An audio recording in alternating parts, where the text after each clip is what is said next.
Baik, ketemu lagi dengan perkuliahan perpajakan. Kali ini kita akan melanjutkan kembali konsep perpajakan. Kalau kemarin kita sudah bahas tentang definisi pajak, untuk pada pertemuan ini kita akan bahas terkait fungsi pajak. Untuk fungsi pajak, di sini definisi fungsi pajak itu dia ada dua fungsi. Yang pertama adalah fungsi budgeter. Nah, kata dasar dari budgeter ini adalah budget, yang berarti anggaran. Jadi pajak di sini digunakan berfungsi sebagai sumber pendapatan negara yang akan digunakan oleh negara untuk membiayai pengeluaran umum. Pengeluaran umum negara di sini bisa ada pembangunan rumah sakit, jalan raya, dan fasilitas umum lainnya. Jadi ini yang dimaksud dengan fungsi budgeter. Jadi negara menghimpun anggaran yang berasal dari masyarakat itu sebanyak-banyaknya berdasarkan dengan objek yang diperoleh oleh wajib pajak itu sendiri. Kemudian anggaran itulah yang akan digunakan untuk membiayai pengeluaran-pengeluaran umum. Maka namanya adalah fungsi budgeter. Selanjutnya, fungsi yang kedua adalah fungsi reguleran. Fungsi reguleran di sini berasal dari kata regular yang artinya mengatur. Yang berarti pajak dijadikan sebagai salah satu cara yang strategis untuk mengatur kepatuhan dan kemerataan rakyat. Jadi tidak ada pembeda antara si miskin dan si kaya. Kalau dia banyak penghasilannya, maka otomatis berarti dia memiliki objek pajak yang banyak.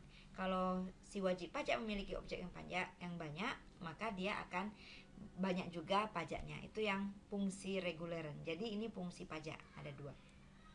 Saya ulang, ada fungsi budget sebagai sumber pendapatan negara yang kata dasarnya adalah budget anggaran yang akan digunakan oleh negara untuk sebagai anggaran. Jadi kalau pajak untuk tahun besok tentu dikumpulkan terlebih dahulu di tahun ini. Ini yang makanya disebut dengan fungsi budget. Kemudian fungsi reguleran karena pajak digunakan oleh negara sebagai alat untuk mengatur.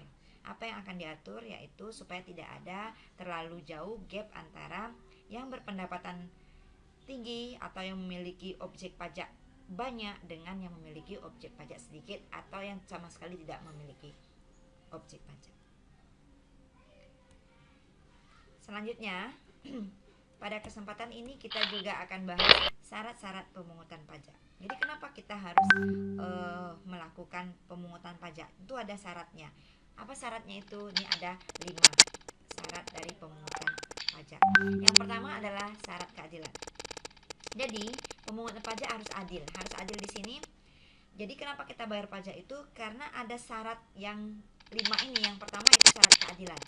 Karena pajak itu sifatnya dia tidak memihak. Semua orang selama dia memiliki atau menjadi wajib pajak, artinya dia memiliki objek pajak, maka dia harus melakukan pembayaran pajak. Jadi adil.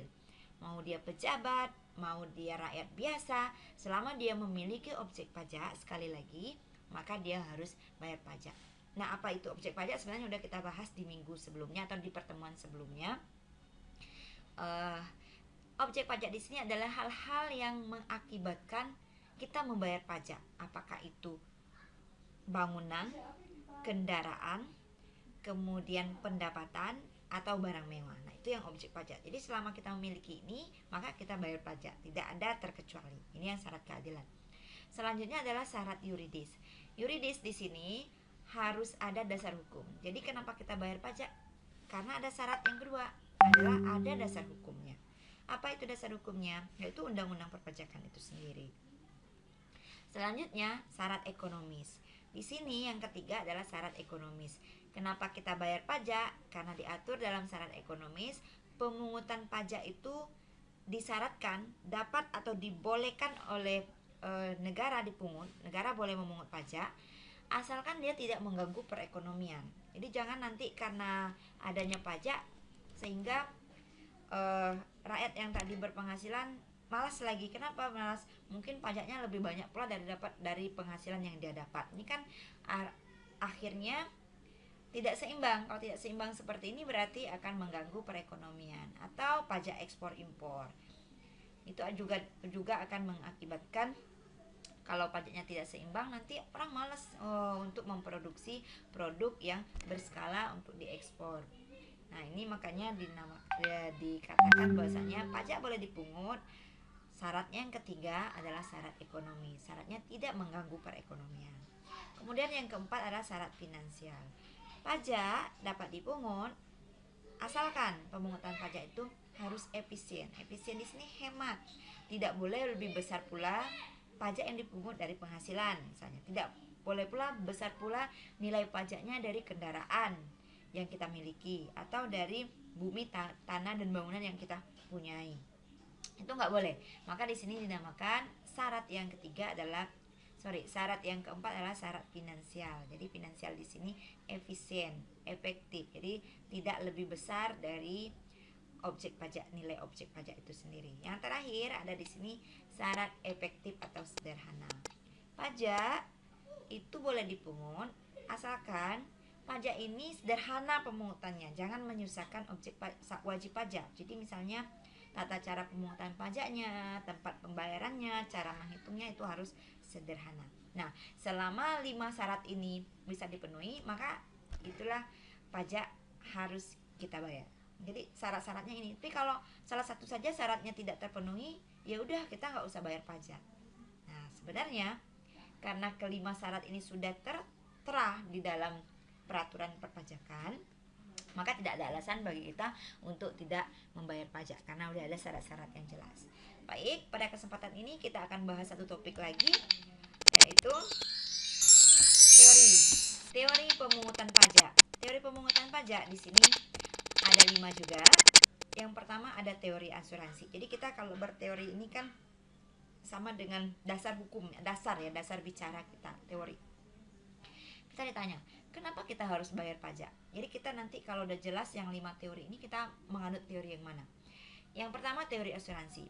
Sama seperti kita mengasuransikan barangkah, jiwa kita kah kepada suatu badan. Maka apa yang kita inginkan di sini? Yang pertama adalah perlindungan. Kemudian untuk mendapatkan perlindungan apa yang kita lakukan? Adanya kita membayar premi asuransi. Nah, seperti itu halnya pajak. Jadi ketika kita berada di suatu negara atau berada di suatu wilayah kekuasaan pajak di sana, maka teori asuransi berlaku.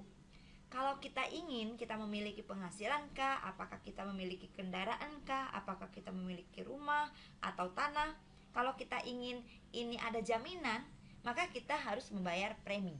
Nah, premi di sini itulah pajak. Jadi teori asuransi, karena ada sesuatu yang kita jaminkan, makanya kita membayar pajak. Selanjutnya ada teori kepentingan. Teori kepentingan di sini sama seperti kita berkepentingan. Kalau kita berkepentingan kepada seseorang, biasanya kita kan baik-baik nih. Nah, gitu juga untuk kita berkepentingan kepada negara. Kalau kita ada kepentingan dengan negara, apa kepentingannya? Kita ingin mendapatkan perlindungan, kita ingin mendapatkan perlakuan yang sama. Maka negara akan menuntut, kalau kamu menginginkan ada kepentingan kepada negara, maka patuhi peraturan yang ditetapkan oleh negara. Apa itu salah satunya? Adalah kalau kita memiliki objek pajak, maka kita harus bayar pajak. Selanjutnya, teori yang ketiga adalah teori daya pikul. Teori daya pikul ini adalah teori kemampuan. Artinya, kenapa kita bayar pajak? Kalau kita berteori, dasarnya karena kita itu memiliki sesuatu yang menyebabkan kita harus bayar pajak. Berarti kita ada kemampuan untuk membayar pajak. Apa ciri orang tersebut dia mampu untuk bayar pajak? Dia memiliki objek pajak. Oke, selanjutnya yang keempat adalah teori bakti. Teori bakti ini sangat gampang menjelaskannya. Bakti artinya sama seperti kita berbakti kepada kedua orang tua kita. Kalau kita memang berbakti, apa yang akan kita lakukan? Apa yang dikatakan oleh orang tua kita patuhi. Itu berarti kita bakti. Berbakti kita tidak menolak. Nah, sekarang kita warga negara Indonesia yang baikkah? Kalau iya, maka jawabannya patuhi peraturannya. Salah satunya, kalau kita menjadi wajib pajak, memiliki objek pajak, maka sepatutnya kita berbakti kepada negara dengan cara membayar pajak. Kemudian teori daya beli. Teori daya beli di sini, kita membayar pajak dasarnya adalah karena kita memiliki sesuatu yang kita punya itu harganya atau nilainya patut untuk membayar pajak. Jadi teori daya beli. Ya, ada kemampuan kita untuk mendapatkan pajak tersebut. Ada kemampuan kita untuk membayar pajak tersebut. Biasanya ini lebih melekat ke, kalau untuk teori daya beli ini adalah pajak pertambahan nilai. Artinya kita mampu untuk membeli suatu barang mewah, berarti kita dong mampu juga untuk membayar pajaknya yang tidak seberapa dengan nilainya tersebut. Itu yang teori atau dasar kenapa kita harus membayar pajak. Kenapa dasarnya pemerintah melakukan pungutan terhadap pajak. Baik, untuk kesempatan ini mungkin kita cukupkan sampai di sini. Jadi ada 3 topik kita tadi. Ada fungsi pajak, kemudian fungsi pajak, teori perpajakan yang kita bahas. Kita ketemu dengan materi-materi berikutnya di lain kesempatan. Sekian, Assalamualaikum warahmatullahi wabarakatuh.